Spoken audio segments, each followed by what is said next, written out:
नमस्ते, वंदे मातरम, जय हिंद।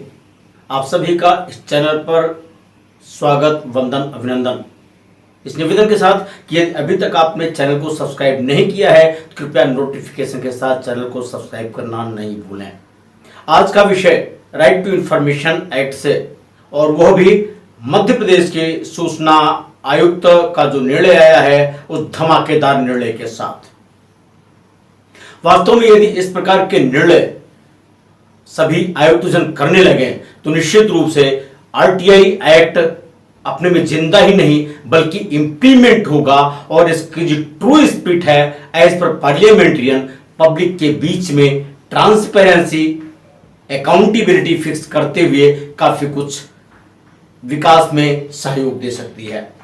जी हां, मैं उसी निर्णय की बात कर रहा हूं जिसमें आयुक्त राहुल सिंह जी ने दीवानी प्रक्रिया संहिता के अधीन अरेस्ट वारंट भी जारी किया है जन सूचना अधिकारी को, चूंकि जन सूचना अधिकारी ने आदेश का कंप्लायंस नहीं किया।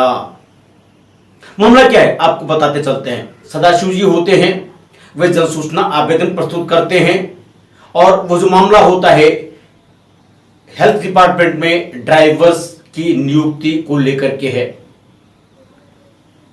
जो एफएओ हैं यानी फर्स्ट अपील अथॉरिटी, उनके सामने जब अपील गई तो उन्होंने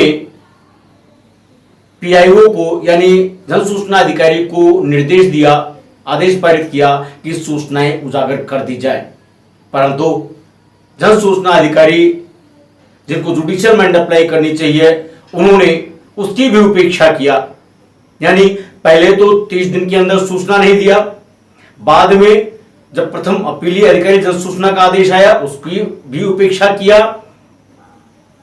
बेवश होकर के जन सूचना आवेदक ने द्वितीय अपील किया।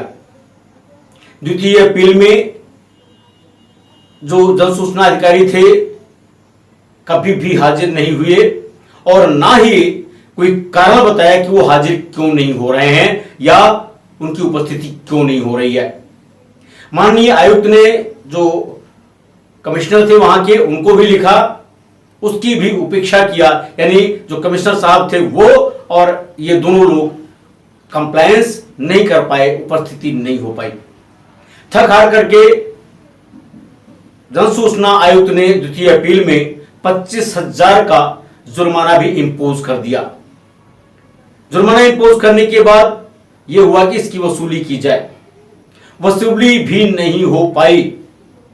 अब इस तरह से जब आयोग कोई आदेश पारित करता है, जुडिशियल कैपेसिटी है, स्टैट्यूटरी बॉडी है, और उसके आदेश का अनुपालन नहीं होगा तो आप सोच सकते हैं कानून का राज्य कहां आएगा। लेकिन यहां पर मैं बधाई दूंगा श्रीमान राहुल जी को, जिन्होंने वास्तव में अपने बुद्धि विवेक का परिचय दिया और कानून के तहत उनको जो दी गई शक्तियां हैं उनका बोल्डली साहस के साथ उपयोग किया, बगैर इसकी चिंता किए हुए कि उनका आयुक्त पद रहेगा या जाएगा। वास्तव में समाज में ऐसे ही लोगों की जरूरत है, जो पद पर बैठे हुए लोग हैं उनको भी सबक लेना चाहिए ऐसे आयुक्त से।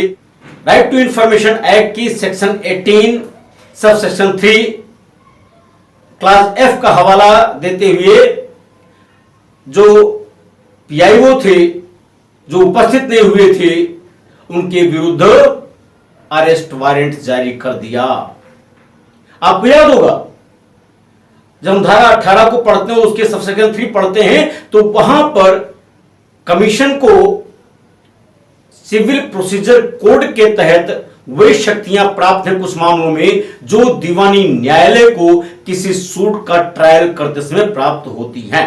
यानी किसी की उपस्थिति को वो कंपेल कर सकते हैं, किसी डॉक्यूमेंट को प्रोड्यूस करने के लिए कंपेल कर सकते हैं, किसी पर्सन को अपने सामने उपस्थित होने के लिए कंपेल कर सकते हैं, और कंपेलिंग कैसे होगी इसकी भी प्रक्रिया है। और इसीलिए माननीय आयुक्त ने धारा 18 उपधारा 3 और क्लास एफ के तहत अपनी शक्ति का उपयोग किया और अरेस्ट वारंट जारी कर दिया।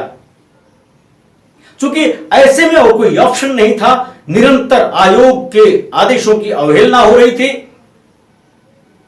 अगर उनको सूचना नहीं देनी चाहिए थी, तो भी 30 दिन के अंदर जो आरटीआई एक्ट में प्रावधान है उसके अधीन उनको सूचना देनी चाहिए थी, सूचना आवेदन का निस्तारण करना चाहिए था। अगर इस तरह के अधिकारी जन सूचना अधिकारी होंगे तो निश्चित रूप से आप समझ सकते हैं आरटीआई की पोजीशन क्या होगी। जबकि राइट टू इंफॉर्मेशन हमारा फंडामेंटल राइट है। राइट टू इंफॉर्मेशन तो बाद में आया है, इसके पहले भी अगर आपको याद हो माननीय उच्चतम न्यायालय ने सूचना के अधिकार को फंडामेंटल राइट कहा है। प्रत्येक नागरिक को सूचना का अधिकार है, वो जान सकता है, क्योंकि लोकतांत्रिक व्यवस्था है हमारे देश में। हां, इसी के साथ यह भी कहना जरूरी होता है कि जन सूचना आवेदन का उपयोग सकारात्मक सोच के साथ होना चाहिए, नकारात्मक सोच के साथ नहीं, इसका दुरुपयोग करने के लिए नहीं होना चाहिए, जैसा कि कुछ लोग करते भी हैं। तो यह उनके लिए सबक है जो कानून का मखौल उड़ाते हैं। जजमेंट की कॉपी शुरुआत में ही डिस्प्ले पे आपको मिल जाएगी, आप उसको पढ़ भी सकते हैं, और साइटेशन डिस्प्ले पर रन कर रहा है, लिखा हुआ है, उससे आप देख भी सकते हैं। आज की बात यहीं तक।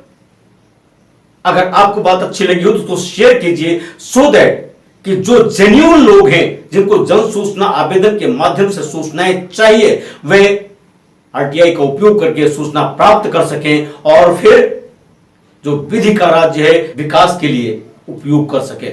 लेकिन हां, अगर आपने अभी तक चैनल को सब्सक्राइब नहीं किया है, सब्सक्राइब करना नहीं भूलें नोटिफिकेशन के साथ। बहुत बहुत धन्यवाद। वंदे मातरम। जय हिंद।